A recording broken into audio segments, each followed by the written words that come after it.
And we're live. Hi, We're live. everybody. I'm Amala Vanovi here with PragerU, and today I have joining us my creative manager, Taylor.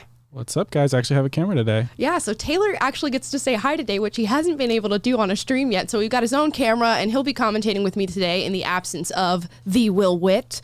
And what we're going to do is do a little week in review. We're going to talk about some crazy stories that have gone through the news cycle and all these videos that have gone viral and things like that, and bring it to you and bring you a conservative perspective on that, tell you our 2 cents on the matter. And the first thing that we're going to start off with is a video that is most likely going to infuriate you if you are a logical, rational person who has any sense of what it means to reason with reality. So I found this video today. It was sent over to me, and I immediately knew that we had to react to it. It is a woke professor who is arguing with a student who claims that policemen are heroes. So the student says, I think police officers are heroes, and this professor at Cypress Community College does not take it very well whatsoever. So we're just going to hop right into it.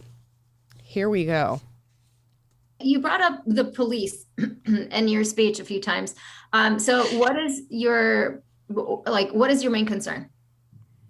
Since, honestly, the whole reason police, it is systemic. The issue is systemic because the whole... Pause. I'm already going to pause. It only took just a second. She's saying that the issue is systemic, and anybody who knows the rhetoric around policing right now knows that she's talking about racism. False. Completely false. And I'm sure this professor cannot give me any evidence to prove that policing in America is systemically racist, because it's simply not. Keep going. Reason we have police departments in the first place. Where did it stem from? What's our history? Going back to what Jeremy was talking about, what does it stem from? It stems from people in the South wanting to capture runaway slaves. Pause again.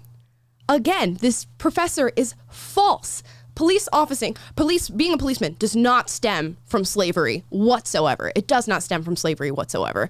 And that's just an utter fallacy. I mean, we had policing back when the colonizers first came over to America, and all the other countries in the world have police officers and have a police system. So how are you to say that it is somehow born out of slavery, that the South was somehow trying to protect police officers, and that's why we have them as an institution in America? It is simply false, and everything that she's saying is utterly ridiculous. Taylor, do you have any thoughts on this woke teacher so far? So far, I mean, she's just obviously she should not be taken seriously starting from the premise that, the police are rooted in slavery. Like, look at any other country on the globe, and you realize why do they have police? You can't, that argument doesn't hold any water whatsoever. None. And we seem to subscribe to this sort of fallacy because it's an easy one to believe, especially when you're on the left and you believe the victimhood mentality. You believe that you're oppressed by the systems and the institutions that we've set in place in America. And this professor is doing everybody a disservice by pushing this narrative. And like I say to you, it is completely false. You can look it up yourself. We had police officers, we had police forces far, far, far before slavery. They actually go back to Greek and Roman society. So I don't want to hear the argument that police officers are born out of slavery, because it's simply not true. Moving on. Maybe they shouldn't be heroes. Maybe they don't belong on a kid's show. So I disagree with what Jeremy said about it, because I think cops are heroes and they have to have a difficult job, but we have to have that all of fine them? life. Oh, I'd say a good majority of them you have. Okay. So now we've established some ground. There's another student involved in this conversation. And when he says that police officers should not be in kids shows, he's referring to a series known as Paw Patrol, which is this little kids show, a cartoon show that has different dog characters in them. And one of those dogs is a police officer. Now, the woke left went crazy when they heard about this show in the wake of the BLM riots that we experienced last summer. And they said there's no room for police officers in children's shows because police officers are not heroes. Police officers are not role models for young children. And it's just unfathomable to me that anybody could think that. Police officers go out every day to protect U.S. citizens, to protect our communities. And it's something that I keep harping on and I keep talking about because police officers are under attack right now. completely unrightfully so. So we have this student and this professor who are now talking to this kid about how police officers should not be revered as heroes. And the kid goes, very mild-mannered, very respectfully, yes, I do believe that most cops are heroes, that they're just doing their due diligence. They're trying to protect society. And you can already see the sort of imbalance in their temperaments here, because this kid is very calm, he's very collected, while this teacher seems extremely irritated over the fact that this kid thinks that police officers are heroes. We're going to keep going. Have bad people in every business and every part. Yeah, Well, a lot of police officers have committed atrocious crimes and have gotten away with it and have never been convicted of any of it. And I say this as a person who has family members who are police officers. He's fed up. Yes, I understand. And this is what I believe. This is my opinion. And this is, not popular to say, but I do support our police, and we have bad people, and the people that do bad things should be brought to justice. How crazy is that? Yeah, Taylor, you're laughing. What's funny? What's funny? Well, he's like having to hedge before saying, oh, this is an unpopular thing to say, that like not all police are bad. Like that's just comical that you even have to say that. Yeah. My first thought is that that's extremely sad, that you have to preface your support of police by saying, this is just my opinion, and I know it's a super unpopular one right now. How sad is it for that to fall on your ears, for you to hear that? I think it's devastating that we now view police officers in this light. And this kid, being very respectful to this professor right now, is just sitting here sharing his opinion. And kudos to him for standing up and fighting for police officers and supporting police officers in the face of this utterly ridiculous professor. So we're going to keep going and keep listening to what he has to say. I agree with that. But I think that, say it again. They haven't. Look at the smirk on her face. That point of they should, right? Okay, so what is your bottom line point? You're saying police officers should be revered, viewed as heroes. They belong on TV shows with children. I think they are heroes in a sense, because they come to your need and they come and help you, and they have a problem just like every other business, but we should fix that. But I think they're heroes. Well, I think that's the problem. It's looking at it as a business. Okay. If your blood's not boiling at this point, I'm not there with you, because mine is. It's so infuriating to watch this professor talk back to this student. And he sits there and he makes every logical point that you can make. Yes, I think there are bad police officers. Do I think they should be persecuted? Absolutely. Do I think they should be brought to justice? Absolutely. And even that is not enough for this teacher. She has an unreasonable hatred towards police officers, and she can't even concede that most of them are doing what's right. Most of them do their jobs in order to protect their communities and go back to their families. Yeah, totally. This is what being possessed by radical ideology does. She's not looking for a compromise. It's like, okay, what level of destruction of the police would, or like scaling back of police would be a reasonable amount to this lady? And the answer is there is no limit. She wants to completely dismantle it, or they're short of nothing. And then it's like, what do you want it to replace it with? They don't have an actual answer. It's just, bad, destroy. And that's what this ideology does. Yep. And it's so easy to be brainwashed. And we're seeing it now that even in the highest levels of academia, going to college and getting a higher education, you'll be confronted with this leftist ideology. So I commend this kid for standing there, being respectful, and retorting back to this professor. And this is what we call moving the goalposts, ladies and gentlemen, because now it's not enough to admit that there are bad apples in the police force. Now it's not enough to say they should be brought to justice. Now it's not enough to bring them to justice in the wake of what's happening with George Floyd after that trial. So this is post George Floyd. This is post Derek Chauvin being convicted of all 3 charges of which he was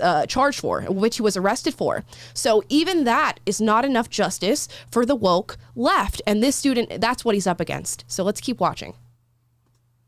Because they're actually supposed to protect and serve the people. They do protect us. Who do we call when we're in trouble and someone has a knife or a gun? I wouldn't call the police. Why wouldn't you call the police? So I don't trust them. My life's in more danger. Who would you call? In their presence. Professor, who would you call? I wouldn't call anybody. Pause. This video is so latent with just ignorance that I have to keep pausing and I have to keep talking to you about this. Listen to this professor. She says, I would not even call the police if somebody was at me with a gun or a knife because my life would be in more danger. Now, I know she's being illogical, but let's bring some logic into this situation. Look at this girl. She's a young woman, maybe looks possibly Indian in race. I'm not quite sure. I'm just going to go ahead and speculate on that. Statistically, there is no risk of her being shot and killed by the police or harmed by the police. That is just a simple fact. And anybody who looks into it, anybody who looks into FBI crime stats, into police shootings, into police encounters, knows that that's the truth. So it speaks to how deep the brainwashing goes that this woman, who is at no risk of danger in regard to having an encounter with the police, thinks that for some reason, if she called the police as a crime is being committed against her, that they would somehow harm her or take her life. How brainwashed do you have to be, Taylor? I mean, completely brainwashed by, and that's what's so sad about this whole way of thinking and having this irrational fear of the police, where it's all about spreading this anger and hatred of police even from a young age, where you get angry that, Chase, the police dog, is a positive role model for kids when it comes to police, because you want kids to hate the police. And what that does is starts the vicious cycle early on where, young people learn to, because of your propaganda, learn to fear the police, have an irrational fear of police like you have an irrational fear of the police. And then that makes them more likely to resist or run away. And then that leads to more violence. And so you're literally, starting the cycle that causes more violence by this type of thinking and this type of rhetoric that's just completely detached from reality. It's so true. And you bring up such a good point with that. And that is that kids from a very early age get indoctrinated into this sort of thinking. And I have a personal story in regard to that. Anybody who knows me or knows my background knows that I was previously on the left and I worked for a leftist organization. And I had a deep-seated hatred for police officers. And I was fully in support of BLM. I was fully in support of abolishing the police force. And how did my mind fall into that deep abyss that is thinking that we should defund the police? It falls that way through being indoctrinated. It falls that way through being brainwashed. And from a very young age, I was told that my life was going to be different because I was black, because I was female, and because police officers view me differently, that they are out to get me, that they are out to hunt me down. And that's rhetoric that a lot of kids are falling for these days. And I fell for it. And it wasn't until I was 16 years old and I was pulled over by a police officer that I really came face to face with the true reality of the situation. So when I was 16, I was driving home late one night, going over the speed limit, and I got pulled over by a police officer. Now, immediately, all the rhetoric and all the brainwashing that I had experienced, all the conditioning that I had experienced throughout my life put me into immediate state of terror and fear. I mean, I was shaking, crying. I put both hands on the wheel. I went and turned on my phone camera because in my head, I was about to be killed by a police officer. And that's how deep the indoctrination goes. So this police officer waltzes up to my car. He comes to my window. He asks for my license and registration. And I am just sobbing. It's a crazy thing to say. It's an irrational fear that I had for police officers. But I was totally convinced this man was out to get me. It was late at night in a small town and I was done for. So this police officer notices the fear in my eyes. He knows what's going on in the news media. He knows exactly how his profession is being portrayed. And he stood there, he looked at me, and he said, "Miss, I really don't want to hurt you. And I know you might feel that way, but I have no intention of harming you. I just wanted to let you know that you are going over the speed limit. I'm not giving you a ticket. There will be no problems. That's all I wanted to do." And immediately I was forced to face the reality and really come to terms with the fact that I had been brainwashed and conditioned into thinking that policemen were evil. And that was a big breaking point for me in realizing the false narrative of BLM, realizing the false narrative of mainstream media. And it's a tragic thing to think that this professor is now playing a hand in indoctrinating more young people into thinking that police are out to get them. Anyways, let's continue with the video. Well, would you have, if I'm someone gonna put the intruded phone your in house with a gun, would you have a gun on you, or No. who would you call? It's my time to go. Okay. Okay, Well, I'm that's not fine. gonna If do- someone already in your house with a gun, there's not much you can do at that point. Calling the police is kind of just, And I know that it's not popular for me to say that to you guys and people in here, but that's what I believe about the police. Okay, And, thank you. I appreciate it. Thank you Thank you guys very for listening to my point. I appreciate it. Thanks. I will say, yeah, I'm glad you did say that, even if I disagree with you. It's Yeah, important that. and we should fight for the right for people to say things that we don't even like. Yes, we should. I may not agree with what you say, but I'll fight for your right to say it Amen, brother. within some Amen. extent. I'll say. Okay, folks. That's all you got to hear. So we ended on a high note here with that last student say, I may not agree with what you have to say, but I believe that you have the right to say it.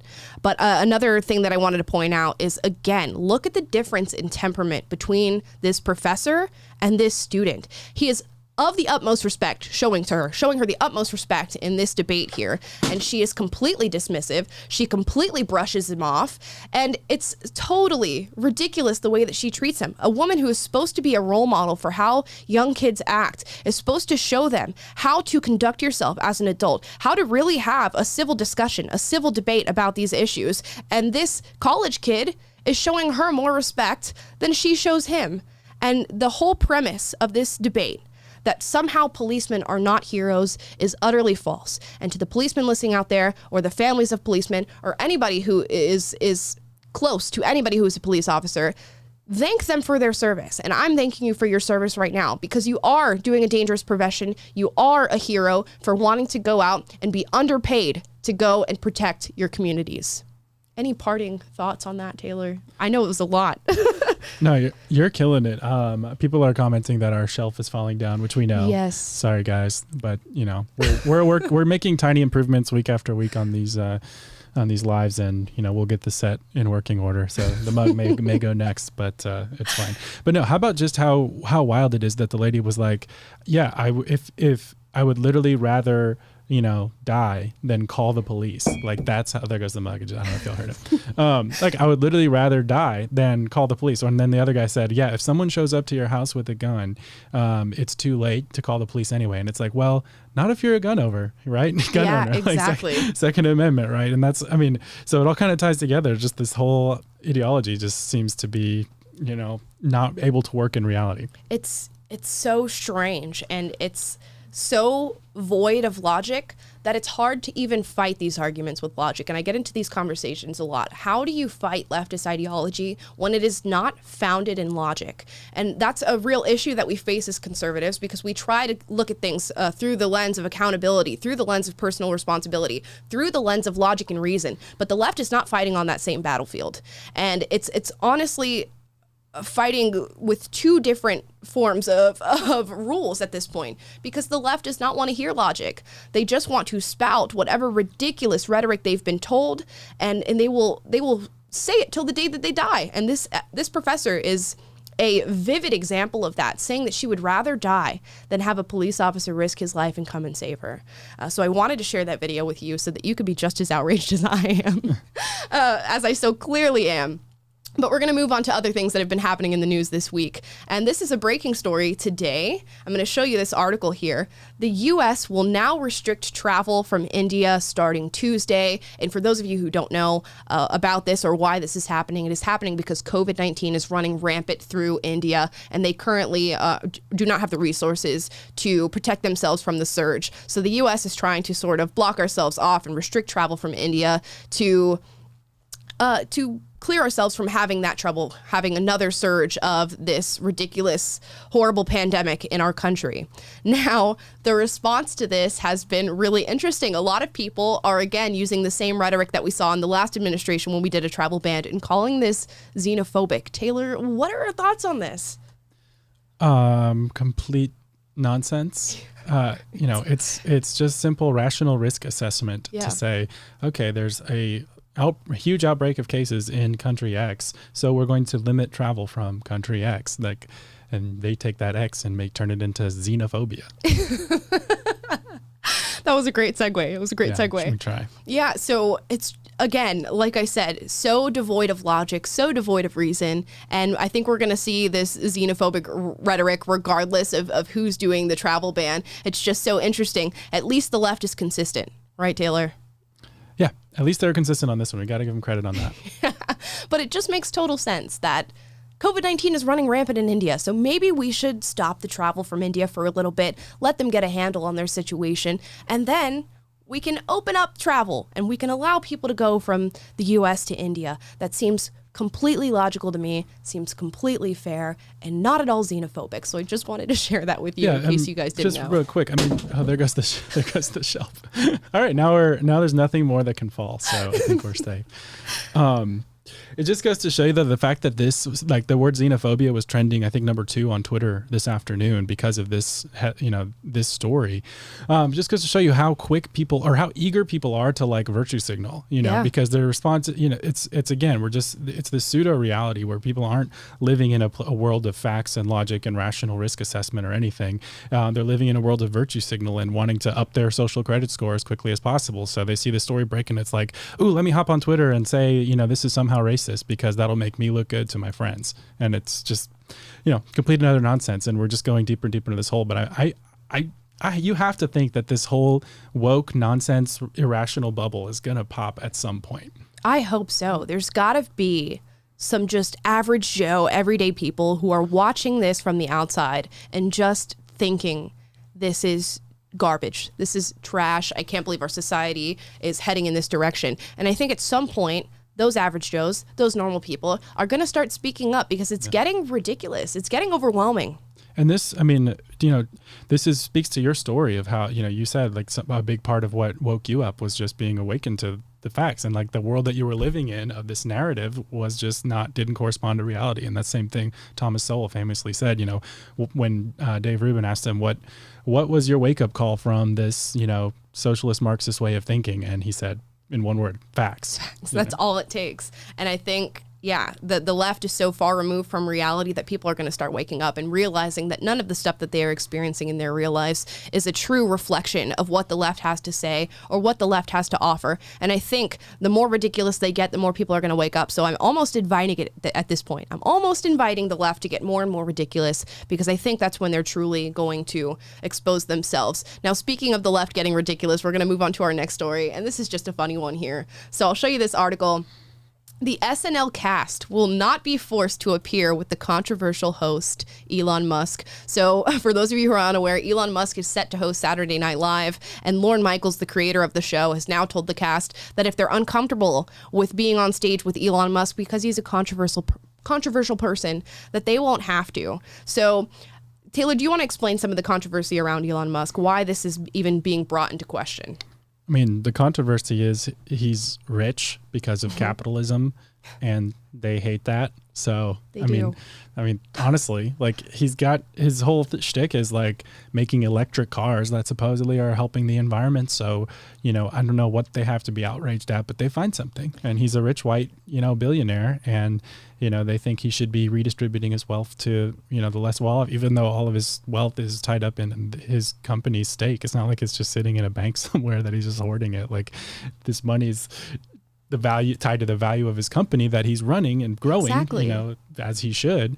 So anyway, I don't really understand the controversy around Elon. Also like he's somewhat of a moderate. He's not necessarily conservative, but he's somewhat moderate. He reposts Babylon Bee headlines sometimes and laughs at them, and has conversations with centrist people like Joe Rogan he lives in the world of reality and rational thought, and I think that is what bothers them.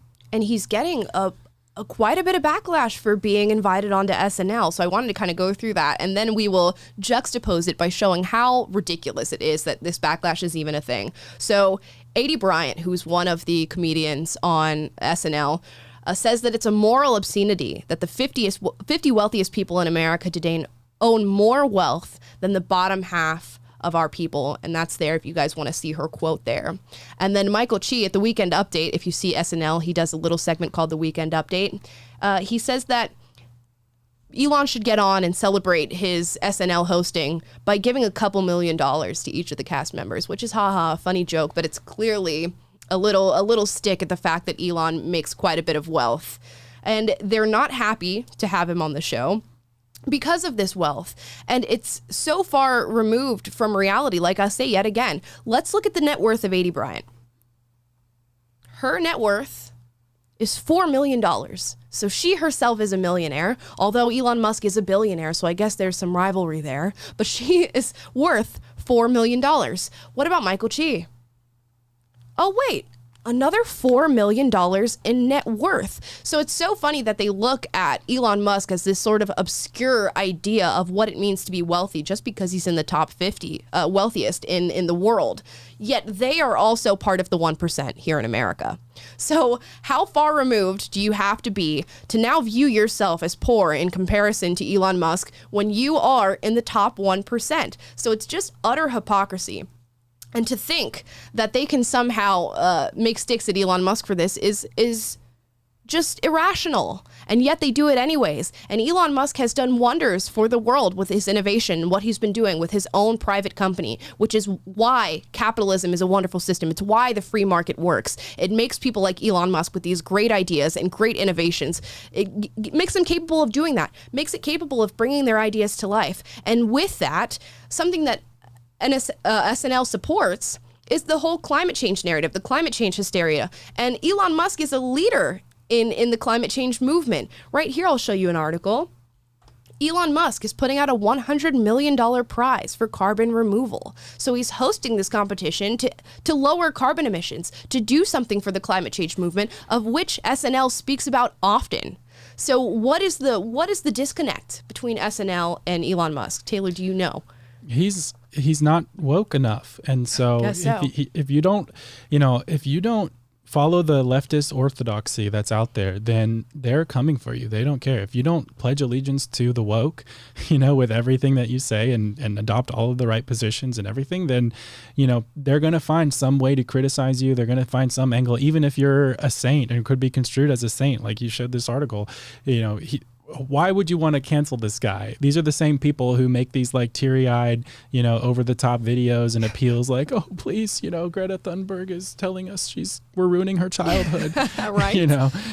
So we have to fight climate change. And here's a guy who's like donating $100 million to it or whatever. And they're like, yeah, this is the guy we need to go after. But it's because it's not about the truth. It's not about actual solutions. It's about virtue signaling. And it's about, just having this leftist ideology permeate everywhere in our society, and anyone who pushes back in any iota is a target, has a target on their back immediately. And just one more thing I'll point out, we were looking at some articles before going live here, and we saw in the Atlantic, they pointed out Elon Musk has like 50 million followers on Twitter, and it was funny that's like 10 times more than, or 5 times more than the average SNL, or their best weekend I think was like 9 million this year.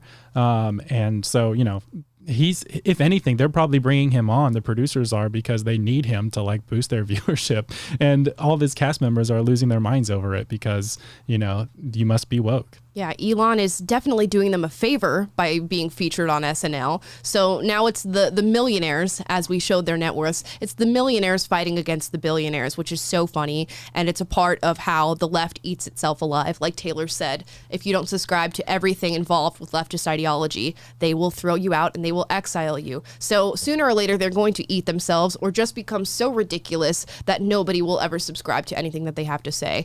And speaking of getting ridiculous, we're going into our final story. If you all are familiar with the website or the publication Epicurious, they've come out with a new endeavor, and it's just wonderful. You guys, I can't wait to share this with you. The Planet on the Plate, why Epicurious left beef behind. Left beef behind? ? What does that mean? It means that Epicurious as a publication is no longer going to have beef featured in their recipes, articles, or newsletters. It will not show up on our homepage, and it will be absent from their Instagram feed as an effort to make Epicurious a more sustainable company. Mind blown. Yet again. This has been an infuriating week for me because it seemingly gets more and more ridiculous every single day with each story that comes out. So again, this is another denial of reality. Beef is a staple in the American household. I don't care what anybody has to say about whether or not it's sustainable. For Epicurious to just simply take that out of their publication is just another effort, like Taylor said, to virtue signal, because they believe that beef is somehow this major part of the climate change movement that's happening right now. So instead of doing anything to actually help in the climate change hysteria that they push so fervently, they're just going to deny beef into their publication. They're not going to put it in their recipes anymore. Beef is canceled. It's done. It's done. We're not putting it in the publication anymore, and we're just going to deny it. That's how we fix this problem. Yeah. I mean, we've got major beef with Epicurious today over this. Because I'm always good for the dad jokes. He really is. He is. But yeah, I mean, this is just yet another example of the way this, this whole new economy of, virtue points works, where companies are just looking for every opportunity they can, just like people were looking for opportunity to call something racist on Twitter today with the xenophobia thing. Now they're looking for an opportunity, these companies do, to virtue signal about the climate stuff, because they know it resonates with all the people who subscribe to this stuff. But I think, as it was in your case and Tom Sowell's case and others, like, this whole ideology just keeps pushing and pushing and pushing, and it gets further and further away from reality and more ridiculous. And this is just yet another example of how ridiculous it can get, that you cancel beef, like delicious, awesome, amazing, protein filled, beef. And like I said, I think at some point this woke bubble has got to burst, and stuff like this is what is pushing it further to the edge. At least one can hope. Exactly. And what we're going to do, I think, as conservatives and just as American people in general, with how crazy this story is we're really going to vote with our dollar and show these people that you can't just subscribe to leftist ideology and shove it down people's throat and expect them to take it. And I think what's going to happen with this, we were talking about it before we went on stream today, is that we should treat Epicurious just like the Oscars. They let the woke mob infiltrate it. They let the woke mob force their ideology on it and change the entire system. And guess what? The viewership went down. The buying in went down. The consummation of this went down. Like, nobody's going to do this anymore. Nobody's going to want to read Epicurious. And I hope their numbers drop, because it's just crazy to me to think that people would continue to subscribe to a publication that chooses to do something like this. Yeah, and it's like you said, it's the same thing that happened with the Oscars. Like, the Oscars just goes woker and woker, and like their viewership, however many, I think there was a big thing going around Twitter showing the stats. Like, since 2014, they had like 4 times as many viewers as they do now. And last year they had double, and this year it halved again. And it's because it's not about the art of filmmaking anymore. It's about all this virtue signaling, and, people aren't buying it anymore. And the same thing's happening with the Epicurious and Nike and whoever else. I mean, like Amla says, one of the best ways that we have to fight back is we can vote with our dollar, vote with our feet. Like, people leave blue states because they're so poorly run and go to red states, and we can also leave some of these companies that are just virtue signaling and bring our business elsewhere. Yeah, so I try to end all these streams with some sort of call to action, and that is my call to action to you today: to vote with your dollar, to vote with your actions. Do not support people who do not support you. And that is really what all of these stories sort of tie in to share, so that I can share that with you. The woke professor, the travel ban and people viewing that as xenophobic, the SNL cast not wanting Elon Musk there, and this Epicurious ridiculousness of somehow banning beef, which is laughable at best. So my call to action to you again is to vote with your dollar, vote with your actions. And I know we talked about a lot of infuriating stories today, but I do so in an effort to make you guys active, because I think we as conservatives need to push more. We need to fight this culture more. And it is a culture war at the end of the day. That is what we're experiencing right now. We are in a battle with the left, and we risk losing everything that has ever been great about American culture, everything that has ever been great about American traditions and our foundations and values. So if these little infuriating stories can do anything to make you speak out as a conservative, to talk to somebody in your family, talk to your friends, talk to your community about how we are losing these values and how we should be fighting to keep them, then I've done my job for today. So I just wanted to thank you guys. Any parting words, Taylor? Just stay out there, keep fighting the good fight. Yeah. So that's what we wanted to say here at PragerU. This has been a week in review with Amla Ebanobi and Taylor Trandle. Hey. Thank you for watching. Thanks, guys.